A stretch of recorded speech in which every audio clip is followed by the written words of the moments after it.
Let's take a look at the haftorah that we're going to read this Shabbos. I think in the Birnbaum it's 409, and in the Art Scroll, I think it's 11 something. 1189. Thank you. Micha. The Goyim say Micah. The prophet Micha. What does he have to say to us, and how does it tie into the Parsha? Micha, chapter 5. How does it tie into current events? I can't make this stuff up, Shelley. I cannot make it up. I can't make it up. This week, I think 2 days ago, El Al flight in New York was delayed for an hour and a half because of, you hear this? I couldn't make this stuff up. You can get this week, I think 2 days ago, an El Al flight because some so-called Hasidic men, they wouldn't want to sit next to a woman. So an hour and a half the plane sat on the tamrak. They wouldn't talk to women. What? They wouldn't even talk to But what does God say about it? Micha chapter 5, I'm telling you, Rabbi Abraham and Sarah, I couldn't make this up. What does God say about it? Now this week, 2 days ago, what does God say about it?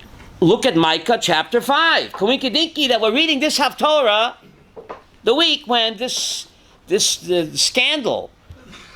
An hour and a half people sitting, they couldn't take out because so-called Hasidim wouldn't sit next to a woman. Well, what does God say about it? Well, Sarah, Micha chapter 5, Pasuk 4. Actually, chapter 6, Pasuk 4. Micha chapter 6, Pasuk 4. Should I read it? Ki elisicha meretz Mitzrayim. God is saying, I brought you up from the land of Egypt. And I, from the house of slavery, I redeemed you. And I sent to lead you at Moshe, Aaron, and Miriam. God is an equal, Shelley. God is an equal opportunity employer. God wouldn't tell anyone not to sit next to a woman. The woman shouldn't sit next to him. She's much better than he is. So in God's eyes, Moshe and Aaron and Miriam are equal. God is an equal opportunity employer. How dare you discriminate against what? Women. Great day. Right? Yeah. So some people, Connie, just don't get it. Why didn't they read the haftorah? The Eshtak Lefanecha, Moshe, Aaron, or Miriam. And the Talmud says, in the schus of Moshe, we got the donuts from heaven. In the schus of Aaron, we got the magic clouds. In the schus of Miriam, we got the water. You can live without donuts, Shelley. Can you live without water? No. And who's mentioned last in the verse? Miriam. Achron Choviv. That's why Vini's table, David, comes at the end of a meal. Vini's table. In God's eyes, Miriam is the favorite. Therefore, she's mentioned last. And the gift of water is in her schus. You can live without magic clouds. You can live without donuts. But you can't live without water. If the Hasidim would have read this haftorah, maybe they wouldn't have made the fracas. What's it called? The fracas or the fuss? Ruckus. Sam, I couldn't make this up. I mean, Kawinky Dinky, Dr. Hackett, the haftorah of the week, unbelievable. But some people say, do not confuse me with the facts, Masha. My mind is what? Already made up? Avi, right? We don't say that. Don't confuse me with the facts. My mind is made up. No. Now, look at the last verse in the haftorah. Now, in the haftorah, Bilam tries to put the evil eye on us. I put a spell on you. And it doesn't work. The evil eye is real, Ray. By the way, it is real. There's a koyach out there called the evil eye. We read this haftorah because this haftorah is the antidote for Bilam's evil eye. That's one reason why we read this haftorah. The last verse. Anybody in English or in Hebrew? He has told you, O man, what is good and what Hashem seeks from you. Only the performance of justice, the love of kindness, and walking humbly with your God. So if you want to stay away from the evil eye, hatznei alechet im elehecha. The antidote for the evil eye is to be a tsanua. How do you say that, David, in English? A tsanua. Humble, modest, low-key, don't brag, don't boast, don't show off. That's how you keep away from the evil eye of the Bilam. Some people, they buy a new Rolex, they say, or they buy a new car, They drive around the block 19 times. Beep, beep, beep, beep. Check it out. Beep, beep. That's not good, David. It's not good. Bilam waits for that. So the prophet Micha says, Hatsnei alechet im alecha, be a tsanua. Not just in dress and always in hashkafa, to be modest, to be humble, not to brag, not to boast. Don't call press conferences and play,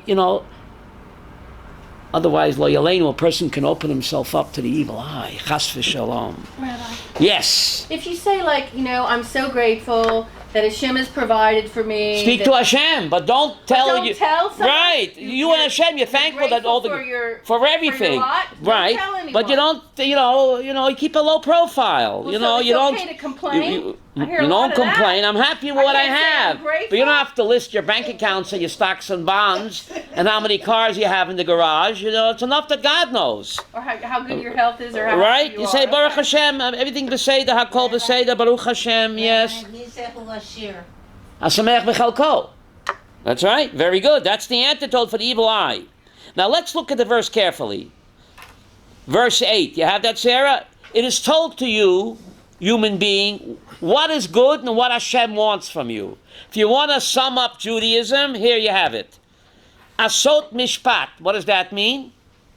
Do justice, ahavas chesed, and love to do acts of kindness. Now look at Sarah, important. When it comes to mishpat, it's enough to do it. Sam, to do justice, to be just, it's enough to do it. When it comes to chesed, it's not enough to do it. You have to what? You have to love it. Who said that? Says it right here. And to Look, love kindness. not me. It's God speaking through His mouth. What a diuk. Mishpat, you got to do justice and be just. That's enough to do it. Chesed, it's not enough to do it. You have to be like you, ahavat chesed. You love to do acts of kindness. Not enough to do it. You got to love it. And to be a tsanua. That's Judaism, Rabbi Yosef. The last time I checked, it looks like he forgot Shabbat. Where is kashrut? Where are the laws of family purity? Didn't the prophet forget something, Sam? It's all walking with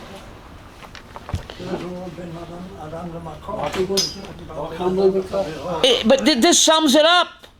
So I'll tell you where it is. Chesed for the zulat, for the other, to do acts of kindness to him, to be kind, to be good, to be charitable of him. But I'm also Jewish. I have to do chesed for myself. I'm Jewish too. How do you do chesed for yourself? By keeping Shabbat and the laws of family purity and observing the laws of kashrut. I'm doing a chesed for myself. Haven't you heard this? Yeah. This sums up Yahadut. Ahavas chesed. Yes, chesed for the other is to do acts of kindness. But I'm also Jewish, and to do an act of kindness to myself, I have to observe the laws of the Torah. That's doing chesed for myself. So next time you keep Shabbos and eat kosher, Masha, you're doing chesed to whom? To the lady in the mirror. And I'm also Jewish. Yonatan, right? Isn't that amazing? It's all here. This is Judaism in one sentence. The prophet Micha, right? Now, so here you have the current events where? In haftorah, right? Now let's go to the Parshat. Let's go to the Parshat. Very strange incident that the Jewish people in chapter 25. Chapter 25, verse 1, by Midbar 25, 1, the Jewish people begin to commit acts of immorality with the wild Moabite women. Now you're talking about a generation, Shelley, that grew up where? In Las Vegas? No, they grew up in the desert. Close, because it's also in the desert. What? Las Vegas. Las Vegas? Ah! That's good. And they're our cousins, these Moabites. Now, isn't it shocking? These people grew up in the desert, not in Cairo. They grew up attending the best kollel in the world. Moshe Aaron's kollel. You need a better kollel than that? Better than Lakewood. Moshe and Aaron. These people can behave this way? Didn't they learn anything in 40 years, Avi? And therefore you find something very strange, Dr. Hackett. All the time the Jews sin, Moshe Rabbeinu defends them like a lion. Better than Alan Dershowitz. He defends them one sin after another, the Golden Getchka and the Meraglim and the murmurs. He defends them. Over here, he doesn't defend them. He breaks down and he begins to cry. By Midbar 25:6, you never see that, Sarah. Moshe Rabbeinu doesn't say a word. All he can do is cry. 25:6. What happened, Masha? I'll tell you why. Because all the other sins were done by whom? The old generation that grew up in Cairo. All they saw was immorality and idolatry. Moshe said, what do you expect from that? But here he can't say anything. They were raised on his knee. Yonatan, they were raised in his koilel. They can behave this way? Moshe felt like a failure. And therefore I don't want to say breakdown, but he begins to cry. 25:6. Which you never find that before. He felt like a failure. Now the $64 question, Sarah, is what? How could it be? They grew up in Moshe and Aaron's koilel. All they saw was what? Magic clouds. And they saw what? Be'er Shel Miriam and all the miracles. How could they? Here, please hear me well, Masha. Say it over to your son. I think he'll like it. What's his name? Akiva, right? How did I know? Ask him this question. Akiva, how could it be? Well, the answer is found in Bilam. Bilam, the evil genius. He couldn't curse the Jews. He was forced to bless. But in the blessing, when the Jews heard this blessing, please hear me well. Go to Bamidbar 23, verse 21. Bamidbar 23:21. Anybody in English? Yonatan. Bamidbar 23:21. A beautiful bracha, the most beautiful bracha of all. Wild Bill says it. Right? He couldn't curse. From the beautiful blessings, you can see what he wanted to curse. Right? What does he say in 23:21? Anybody? He perceived. Go ahead. Perceived no iniquity in Jacob and saw no perversity in Israel. Hashem, his God, is with him, and the friendship of the king is in him. Rashi explains, when Jews sin, even when they make God angry and rebel, he never leaves them. I can't stop loving you. And they have God's love and friendship despite their sins. So when the Jews heard this, they said what? Let's boogie. Yiddish, this evil genius, David? This was a license to sin. I mean, in their mind, it's true that God's love is unconditional. And no matter what we do, God will never leave us. But it doesn't mean that he won't demonstrate tough love. But when they heard this prophecy, saying, look at this beautiful prophecy. God beholds no sin in Yaakov. He doesn't look at Israel's sins. And Rashi says he looks away like a loving parent when the child is rotten. A loving parent will what? Make excuses for his beloved child. And even when we make God angry and rebel, he never leaves us. His friendship and love is unconditional. That's true. But it's not a license to sin. But when they heard this, David, it felt like a license to boogie. So this evil genius, otherwise it makes no sense how this great generation, 40 years later, could do such a terrible sin. That was 25:6. That was in 23, 21. With the sinners later on. When the Jews first heard this prophecy, they read it in the Jewish press, headlines. Then we can go to the disco. We have God's love is unconditional, which is true. And God never stops loving us, which is true. No matter what we do, which is true, but it's not a license to sin. You're going to get slammed. It's called tough love. Don't throw away somebody's love if the person trusts you. Right? But we can't throw it. Whatever we do, God can't stop loving us. That is true. But it doesn't mean that you won't get whacked. I mean, I couldn't believe that. I couldn't make this up, Jonathan. Yesterday, the Prince William came to visit President Rivlin.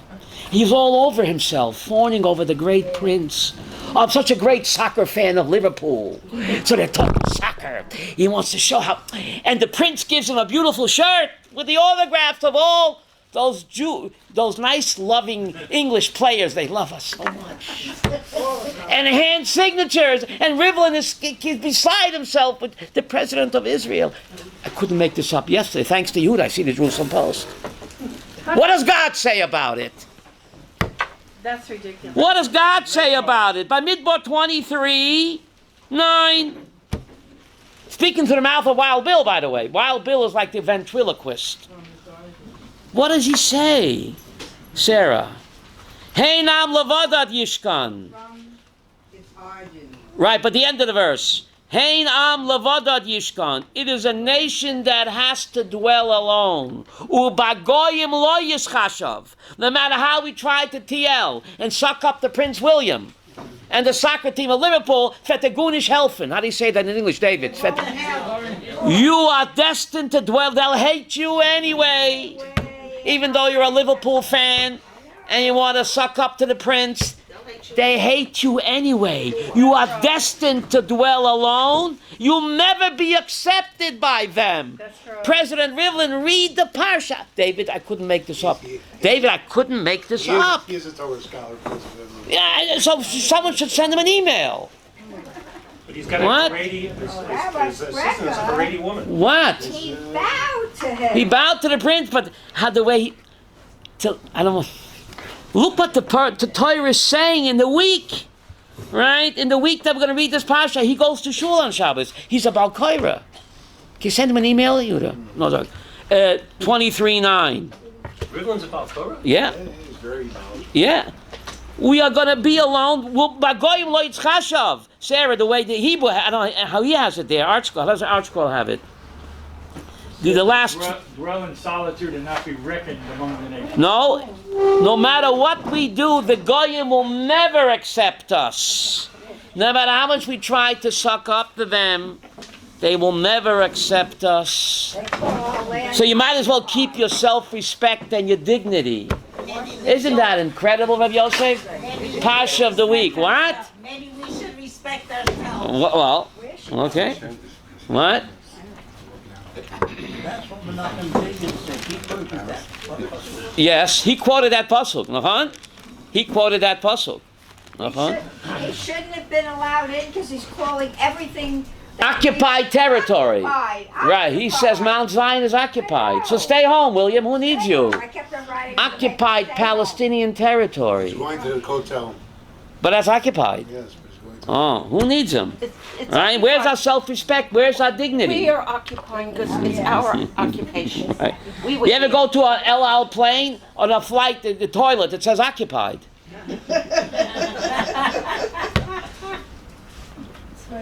Occupying the toilet, what? A red sign. Right, that's right. Hashem says we should occupy our land. Mm-hmm. And That's settle right. it. And settle it. Now, No more Settlers, wandering. settlers. No more wandering. God becomes angry that Bilam goes. By Midbar 22:22, every Jew of 22. By Midbar 22:22. By Yicharaf Alakim, God becomes angry that he goes, and God sends a malach l'satan lo. How do English translate that? 22:22. A malach sends him l'satan, the word satan. What does that mean?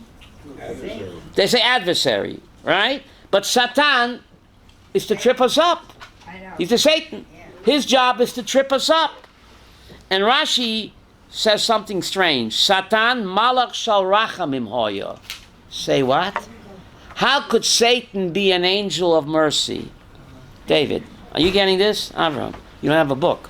By Midbar 22:22, the Torah calls the malach a Satan. And Rashi says, Malach shal rachamim hoya, he was an angel of mercy and compassion. How could that be? For Bilam, it was an angel of compassion. Yeah, but why call him a Satan? And we know the Torah is not the history. The Torah is what? GPS. So why does Rashi call Satan a Malach shal rachamim? We think that Satan is our enemy. Satan is a robot. Works for the boss. His job is to be an adversary to try to trip us up. But we know, the Mishnah says, Eze Gibor HaKovesh Es Yitro. Please have a seat. Please have a seat. You're making me nervous. Eze Gibor HaKovesh Es Yitzro. Who is called a hero? Someone who's able to conquer his Yetzer Hara. If it wasn't for the Yetzer Hara, we could not be a hero. If it wasn't for Satan, we'd all be flabby. We'd be flabby. You ever see that Pepsi commercial? No pain, no gain. If you don't struggle and fight, you become flabby. In order to develop our spiritual muscles, it's the Yetzer Hara. Without Satan, we can't be a hero. The Mishnah says it, not me. Chapter 4, Yonatan. Eze Gibor, who is a hero? The one who struggles with his Yetzer Hara, because no pain, no gain. It's the struggle that makes us great. We shall overcome. He's an angel of mercy, because without him, without fighting him, you win some, you lose some. But without the struggle, you can't get to Olam Haba. So in a strange way, he is an angel of what? Mercy. Rashi's so profound. Are you getting this, Jonathan? Yes, a good thing. By Midbar 22:22. No, the one you said like you have to struggle like that. By Midbar 22:22, I'm giving the interpretation why Rashi calls Satan an angel of mercy. So I'm explaining why, because the Mishnah Avos says in chapter 4 that a hero is only someone that struggles with his Yetzer Hara, because no pain, no gain. The shortest Mishnah in Shas is 3 words. Lefum Tzara Agra. 3 words. According to the pain is the gain. If there's no pain, if there's no struggle with the Yetzer Hara, then you cannot progress and you cannot earn Olam Haba. So in a strange way, Rachmiel, the Satan is a Malach Shel Rachamim. Rashi's so profound. Rashi on 22:22. Remember Mr. Ed? The talking donkey? No, this... Yiftach Hashem et Pia Atam. By Midbar 22:28. By Midbar 22:28. God opens up the mouth of the donkey. What's it all about? Well, the donkey made an ass out of Bilam. Should I repeat that, Jonathan? The donkey made an ass out of Bilam. But why? Why did God do this miracle? Why did God do this miracle? What's the message? Bilam prided himself that he had the gift of gab. He was the great orator, the great speaker. God wants to show you conceited, arrogant man. If I want, a donkey can beat you in a debate. What are you patting yourself on the back that you have this great gift of gab? Hashem gave you. You're a great orator. Hashem gave it to you. If Hashem wants, a ignorant donkey can stump you in a debate. Since to teach that a person has talents, he shouldn't pride himself, because it's Hashem's gift. If Hashem wants, a donkey can be a greater orator than what? Than Wild Bill. Remember Wild Bill Bilam? So the question that bothering Elisheva, there are many decent Gentile prophets. The most beautiful prophecy of Mashiach is said by Bilam. So why not pick a Jewish prophet? A Jewish prophet. Why should we believe you? You're prejudiced, right? So therefore, God picked a non-Jewish prophet. So pick a decent non-Jewish prophet like Job, like Noach, like Shem, like Aver. You won't believe a Jewish prophet. The most glorious prophecy of Mashiach is said by Bilam. Because, Jewish prophet, we say you're what? You are prejudiced. So why not pick a decent Goyish prophet? You hear my question? So the answer is, they pick a decent Goyish prophet. So the UN would say, why should we believe you? You're a fuddy-duddy. Wild Bill, he's like Michael Jackson. He was their hero. They looked up to him. So therefore, the most beautiful prophecies of Mashiach is said dafke by Bilam and dafke by a Russia prophet. In this way, when the time comes, the UN will have no choice but to what? To accept it. Because it was said by their hero. Not Job, not Noach. They're old-fashioned. It's one of their own. Wild Bill Clinton, they look up to him. The bigger pervert you are, the more you're a hero. If he says these beautiful prophecies, they have to believe it. Now, the most beautiful the clearest prophecy in the entire Chumash about Mashiach is said by Bilam in Bamidbar 24:17. Bamidbar 24:17. I see him, but not now. I behold him, but he's not near. Because 3,300 years ago, Avi, Mashiach was not near. Bamidbar 24:17. Now he's near, but when Bilam said it, he wasn't near. Dorach Kolchav Miyakov. That's why the Jews invented Hollywood, Connie. Yeah. A star will come from Yaakov. We're all stars. That's what it says. A star will come from Yaakov, and the ruler will come from Israel. Unkula says, Mashiach mi Yisrael. And he will rule all the children of mankind.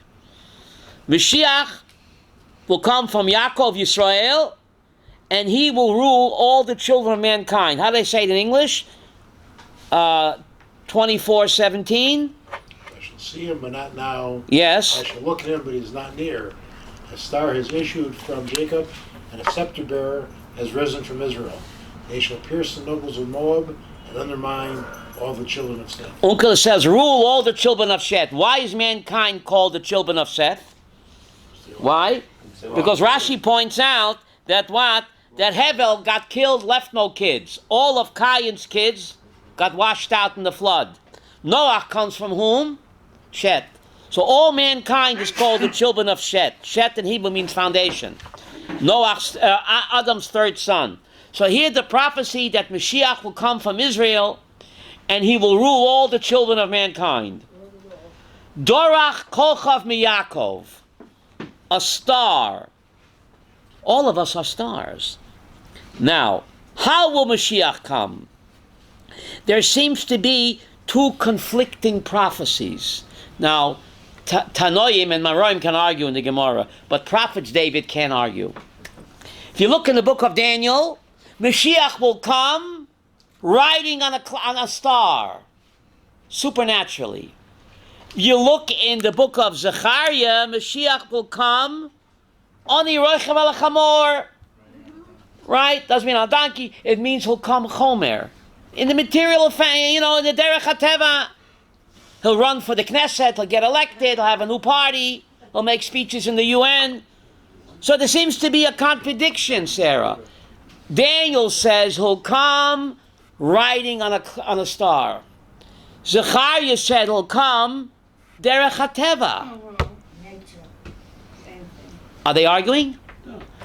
Wild Bill, now keep in mind, Maimonides tells us that any Navi that says anything must have a basis where? In the Chumash. Thank you. So the Rambam explains that Zechariah and Daniel are not arguing. Wild Bill, I got you covered. This is God speaking, Yonatan, to the mouth of Wild Bill. Like a puppet. You ever see the puppet? What's Jerry Mahoney? Charlie McCarthy, right? Bilam, read my lips, but it's God speaking through his mouth. Read my lips. So look at how Rambam explains. Dorach means Derech HaTeva. Kolchav means supernaturally like a shooting star. How Mashiach comes depends on our behavior. Come, he'll come. If the Jewish people do tshuva, he'll come Mashe Kolchav. Like Daniel says, supernaturally, riding on a star. Superstar. If the Jewish people, chas v'sholom, don't do tshuva, he'll come anyway, but he'll come Dorach. What does Dorach mean? Derech HaTeva. Does it have to be a... Derech HaTeva. He'll run in the Knesset. Under which party? Shas or Likud? I don't know. Maybe he's the President of the United States. What? You see that? So either way he'll come. Zechariah and Daniel don't argue because Wild Bill already had prophesied that how he comes depends on our behavior. You do tshuva, he'll come Kolchav. But you don't do tshuva, chas v'sholom, he'll still come, but he'll come Derech HaTeva. So there is no contradiction. And this explains, Rambam says that we will build the third temple. Tosos and Rashi say God will build the third temple. Maddie, who's right? It's the same idea. If the Jewish people do tshuva, then God will build the third temple miraculously. The Jewish people don't do tshuva, chas v'shalom, then it'll be derech hateva. We'll hire some Chinese workers, maybe Filipinos, who are good builders. Arabs?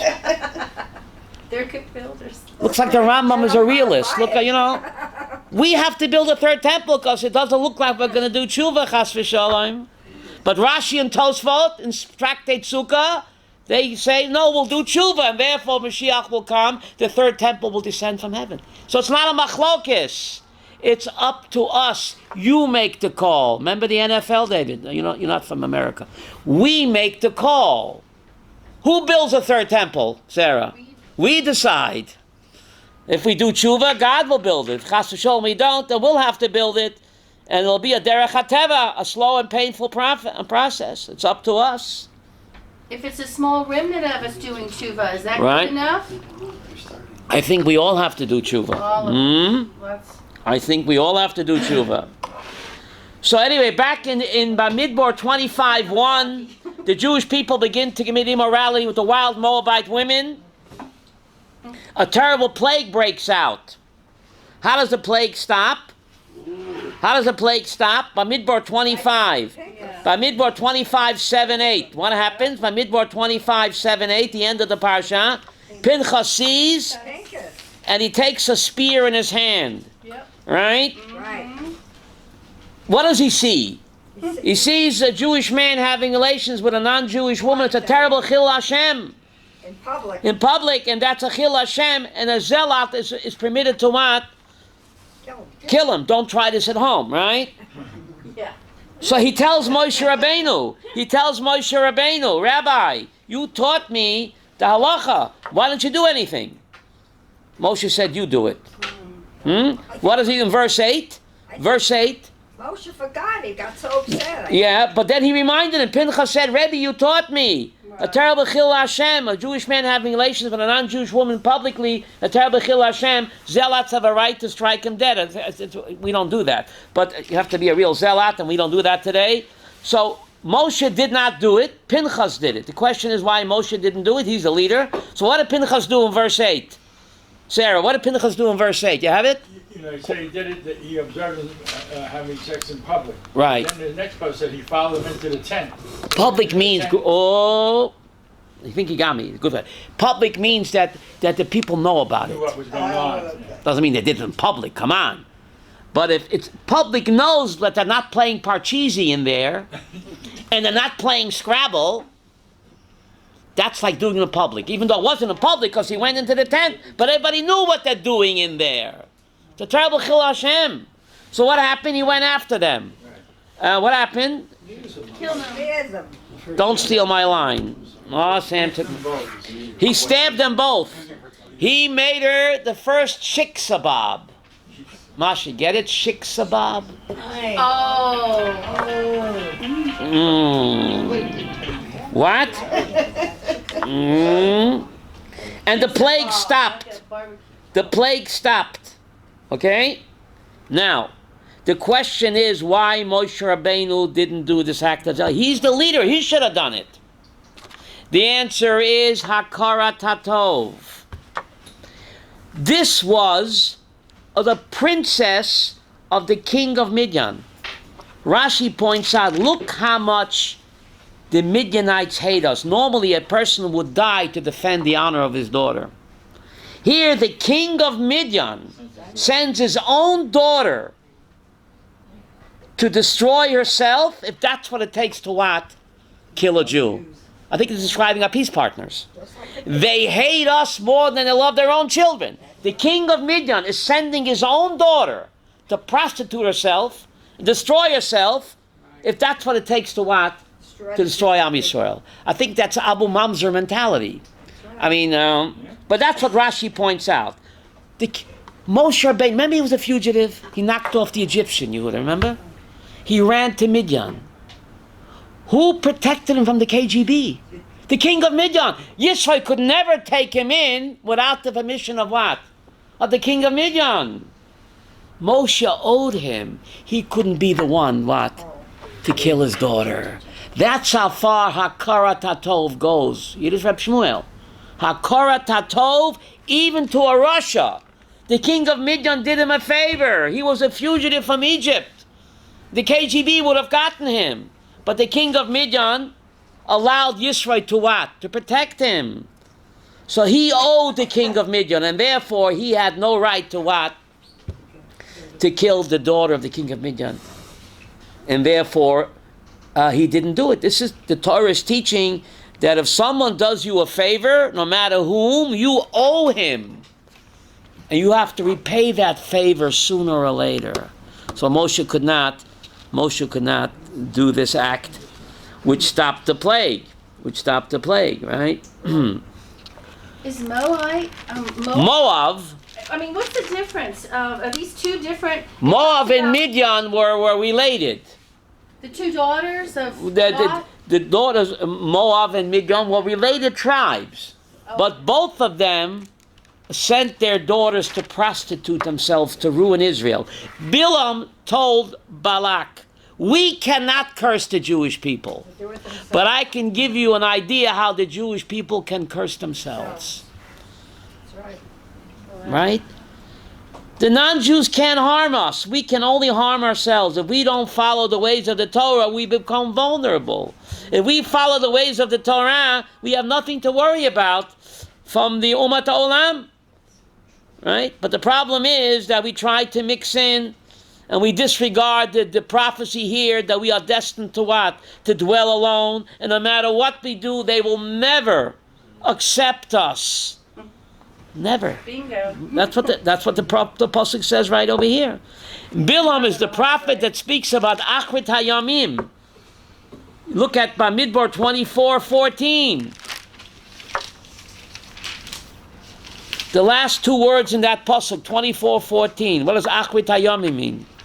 The end of days, right? Yeah. Bilam is the prophet that speaks about Mashiach. Of all the prophets in the Chumash, he speaks, predicting a glorious future for the Jewish people. But only when Hashem was speaking through him? Only when Hashem is speaking through him. So the rest of the time, he was a Russia, the evil genius. That's what I want to know. He was a Dr. Jekyll and a Mr. Hyde. Thank you, Rabbi. But all of us, my Rebbe Rapam Zatzal said, all of us to a certain degree, here is David, are a Dr. Jekyll and a Mr. Hyde. That's what he said. And if you don't believe that, he said, you don't know yourself. When we're good, we're very good. And we're bad, we're very bad. It's like a paradox. But the human mind, the human heart is so complex, Abraham, so complex, that yes, Bilam was a great prophet. But then when the spirit left him, he slunk back into being what? A despicable character. It looks like a paradox. And maybe it is, but that's the complexity of what? Yeah. Who knows what evil lurks? That's it. In the heart. I know. Mm-hmm. Sadly. What? I sadly know. So all of us, we have to try to build up the the Dr. Jekyll. Yes. And try to eliminate the Mr. Hyde, but it's a constant struggle. It's a full-time job. It's a constant struggle, Avi, and you can't give up. Now I'm going to tell you a shocking Rab Tzaddik HaKohen. Maybe your son-in-law can explain it because I cannot explain it.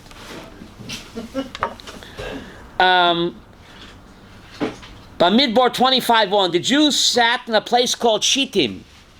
Why is that important? 25:1, the Jews dwelt in a place called Shittim, and they began to commit. This is a stop right before they crossed into Pisgat Zev. A few weeks later, Pisgat Zev, here we come. So Rav Tzaddik HaKohen wonders, right before you come to Eretz Yisrael, you do this terrible deed. You do what? This terrible deed. Shittim, that's the stop right before they crossed the Jordan. This place, Shittim, a few weeks later, a few months later, when Moshe dies, they cross. So what is the Torah telling me? So Rav Tzaddik HaKohen, the great from Lublin, he says that we could only enter Eretz Yisrael only after doing the sin of Benot Moav. Because it has to be a yerida l'tzorech aliyah. This is a very dangerous concept. That is a yerida l'tzorech aliyah. Before you go on, before you go up. You have to get it out of your system. You have to go down before you can go up. It's like Yehuda said, maybe they had to get it out of their system before they come to Pisgat Zev. Because it's much worse to do a sin in Pisgat Zev than in Borough Park. Yeah. Much worse.